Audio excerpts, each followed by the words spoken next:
अस्सलाम वालेकुम जी। मेरा नाम Dilip Kumar Kataria, lecturer biology.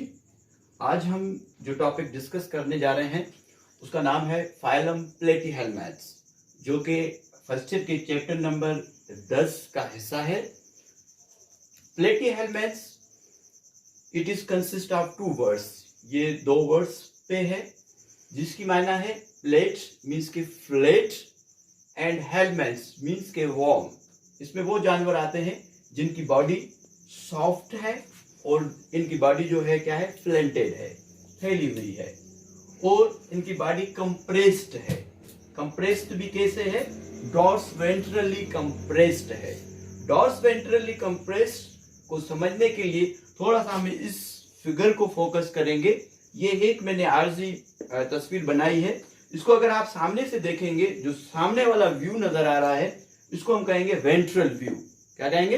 Ventral view. Okay, ventral view means इसका जो फ्रंट सामने वाला हिस्सा है।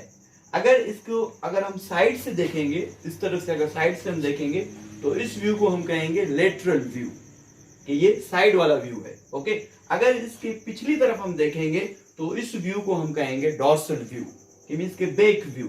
तो इसमें प्लेटीहेलमैट में मींस के फ्लैट वॉर्म्स में जो भी एनिमल्स आते हैं वो कंप्रेस्ड हैं। कैसे कंप्रेस्ड हैं? आगे से और पीछे से ऐसे कंप्रेस्ड है, और इनका जो शेप है जस्ट लाइक ए पेपर है। ठीक है, जो कॉपी का पेपर होता है उसकी तरह रिबन शेप है। ऐसे कह लें कि आप इसकी जो शेप है रिबन शेप है। क्यों है? क्योंकि ये डॉर्स वेंट्रली कंप्रेस्ड है। ओके, आगे चलते हैं। इसमें 15,000 स्पीशीज अभी तक आइडेंटिफाई की गई है। मोस्टली इन 15,000 स्पीशीज में मोस्टली पैरासाइटिक हैं। पैरासाइटिक भी एंडोपैरासाइटिक हैं। पैरासाइटिक वो जानदार हैं they get their food from living tissue, जो कि जिंदा चीजों में से अपना खाना लेते हैं, and they produce different types of disease. Okay, और इसमें से कुछ जो है वो क्या है, वो फ्री लिविंग है, जो कि पैरासाइटिक नहीं है, वो फ्री लिविंग है। ओके, और अगर हम इसका डाइजेस्टिव सिस्टम देखेंगे कि ये अपने खाने को कैसे डाइजेस्ट करता है, तो इसका जो डाइजेस्टिव सिस्टम है वो ब्रांच डाइजेस्टिव सिस्टम है, कि इसमें ब्रांचिंग सिस्टम है। जब आप इसका इंटेस्टाइन देखेंगे तो आप इसमें देख सकते हैं कि एक ट्यूब है और ट्यूब में से ब्रांचेस निकल रही है। तो ये जो इसका इंटेस्टाइन है, इसका जो इंटेस्टाइन है, इंटेस्टाइन क्या है? Intestine is a branch. Intestine is a branch, so it has a branch digestive system. अगर हम इसकी रिप्रोडक्शन की बात करेंगे तो इसके अंदर दोनों मेल ऑर्गन और फीमेल ऑर्गन दोनों इसके अंदर होते हैं। ये मेल की निशानी है और ये फीमेल की निशानी है। दोनों अगर एक ही एनिमल के अंदर होंगे तो उसको हम कहेंगे हार्मोफ्रोडाइट, या इसको हम बायसेक्सुअल भी कहते हैं। तो इसमें तकरीबन जो जानवर आते हैं वो हार्मोफ्रोडाइट होते हैं। ठीक है, इट मींस कि इसमें मेल ऑर्गन भी होता है और फीमेल ऑर्गन भी होता है। इसमें रूडिमेंटरी नर्वस सिस्टम मौजूद है। रूडिमेंटरी नर्वस सिस्टम का मतलब है कि इसमें प्राइमरी नर्वस सिस्टम मौजूद है, कंप्लीट कॉम्प्लेक्स नर्वस सिस्टम मौजूद नहीं है। जैसे हमारे पास एक ब्रेन मौजूद है और पीछे नर्व कार्ड है। ओके, एक सेंट्रलाइज्ड नर्वस सिस्टम है, मगर यहाँ पे क्या है? रूडिमेंटरी नर्वस सिस्टम है। अगर रूडिमेंटरी नर्वस सिस्टम मींस कि प्राइमरी नर्वस सिस्टम। अगर आप इस पिक्चर को देखेंगे, फिगर नंबर 3 को अगर आप देखेंगे तो यहाँ पे क्लस्टर ऑफ न्यूरॉन्स हैं, क्लस्टर ऑफ नर्व्स हैं। ये क्लस्टर ऑफ नर्व्स को हम कहेंगे गैंग्लियन। ओके, इसमें से 2 और नर्व कॉर्ड्स निकल रही है। तो इस स्ट्रक्चर को, इस नर्वस सिस्टम को, इस प्राइमरी नर्वस सिस्टम को हम कहेंगे वेंट्रोलेटरल नर्व सिस्टम, जो कि इसमें स्टार्ट हो गया है फाइलम नंबर 3 में, जिसका नाम है प्लेटीहेलमैट्स। अच्छा, इसमें कोई भी सीलोम मौजूद नहीं है, इसलिए इसको हम एसिलोमेटिक कहेंगे। मींस कि इसमें कोई भी स्पेसिफिक कैविटी मौजूद नहीं है। ओके, इसकी जो अगर इसकी सिमेट्री देखेंगे, अगर इसकी सिमेट्री देखना चाहते हैं तो इसमें बायलेटरल सिमेट्री है।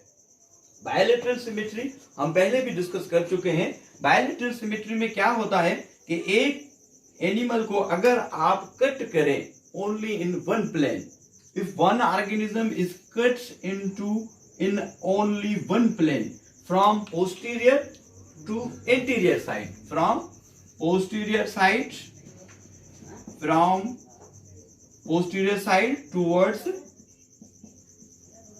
इंटीरियर साइड, और दोनों के दोनों जो हिस्से हैं, हॉल्स हैं, वो इक्वल डिवाइड हो एक प्लेन में from posterior to interior. So this type of symmetry is called bilateral symmetry. क्या कहेंगे? Bilateral symmetry. जैसे हमारी सिमेट्री है, हमारी सिमेट्री भी बायलैटरल सिमेट्री है. तो इस प्लेटीहेलमिन्थेसिस फाइलम में जितने भी जानवर आते हैं उनकी जो सिमेट्री है वो है बायलैटरल सिमेट्री है. अगर इनकी बॉडी की बात करेंगे तो इनकी बॉडी में ट्राई मीन्स 3, इसमें 3 लेयर्स होते हैं.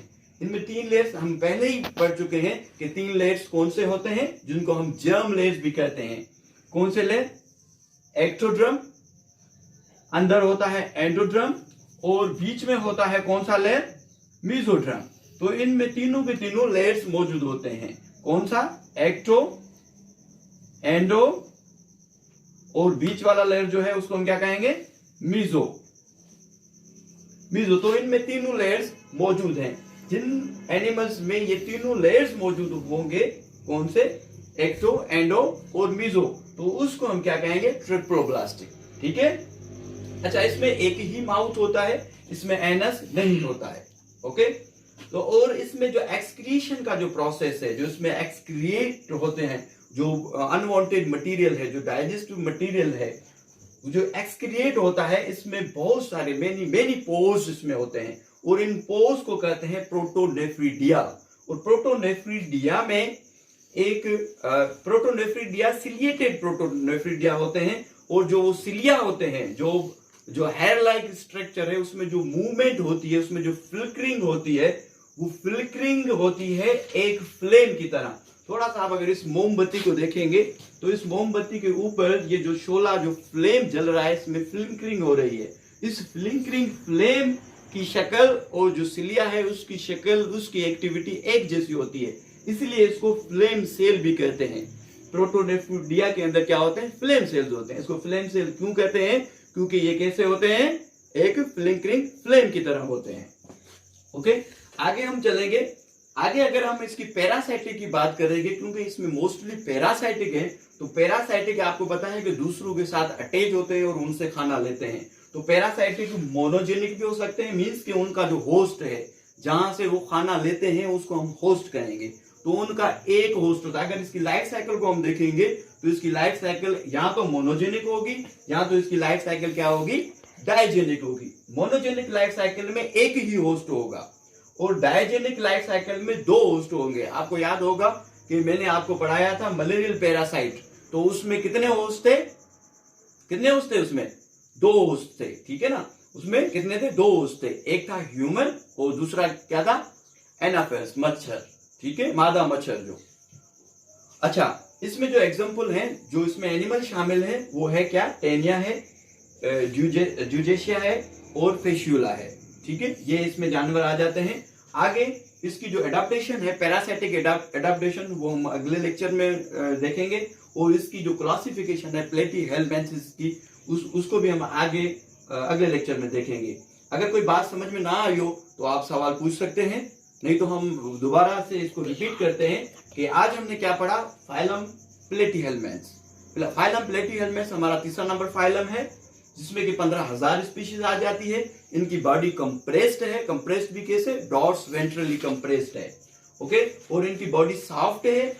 ये हर्मोफ्रोडाइट है. इनमें मेल और फीमेल ऑर्गन एक ही में मौजूद होते हैं. इनमें डाइजेस्टिव सिस्टम ब्रांच्ड है. सही है. और इसमें जो नर्वस सिस्टम है, rudimentary means primary nervous system है. इसमें एसिलोमेटिक है. इनकी बॉडी ट्रिप्लोब्लास्टिक है. इनमें एक ही माउथ होता है, और ये मोस्टली पैरासाइटिक होते हैं, कुछ फ्री लिविंग होते हैं. जी, हम बात कर रहे थे मोनोजेनिक और डायजेनिक. उसके बाद जो इसमें एग्जांपल आते हैं, टेनिया, जो कि आम हम जुबान में इसको हम टेप वॉर्म कहेंगे, और ड्यूजेशिया, जिसको हम प्लेनेरिया कहेंगे, और फेशियोला, जिसको लिवर फ्लूक कहेंगे. ओके. आगे कुछ इसके हम करेक्टर अगर देखेंगे, इसकी एनाटॉमी अगर देखेंगे, प्लेनेरिया को अगर हम देखेंगे तो प्लेनेरिया के यहाँ पे 2 व्यूज दिखाए गए हैं. एक ये डॉर्सल व्यू है, जिसमें कि आइस नजर आ रही हैं, और एक इसका लेटरल व्यू है. अगर आप देखेंगे कि इसमें आइस भी मौजूद हैं और इसमें आरिकल्स भी मौजूद हैं। ये आरिकल्स केमोरिसेप्टर्स हैं। ये इनका काम ये होता है कि ये फाइंड करते हैं फूड को, दे detect the food, they find the food. Auricles, इसमें पेयर ऑफ ऑरिकल्स होते हैं जो कि खाने को तलाश करने में मदद करते हैं। और इसका आप देखेंगे कि इसका जो माउथ है वो माउथ बिल्कुल इसके मिड में है, माउथ इसके मिड में है। और जो माउथ है उसके अंदर क्या है कि एवर्टेड फेरेंक्स है। एवर्टेड फेरेंक्स, जो कि ये फेरेंक्स अंदर जाता है और फेरेंक्स बाहर भी निकलता है। इस फेरेंक्स के अंदर जाने और बाहर जाने के अमल में खाना इसका डाइजेस्ट भी होता है। इसके मैकेनिकल एक प्रोसीजर होता है, जैसे हम दांतों की हेल्प से हम खाने को चबाते हैं, ऐसे ये एवर्टेड जो फेरेंक्स है ये मैकेनिकल जो है काम करता है खाने को ब्रेक डाउन करने में। आज का हमारा इतना ही लेक्चर था जो कि ऑल अबाउट फाइलम नंबर 4 जो हमारा है प्लेटीहेलमिन्थेस उसके बारे में था। अगर कोई आपको बात समझ में ना आई हो या आपको कोई लगता हो, आप कोई सजेशन देना चाहते हो तो प्लीज कमेंट्स करिएगा। और आज के लिए इतना ही था। Thank you so much.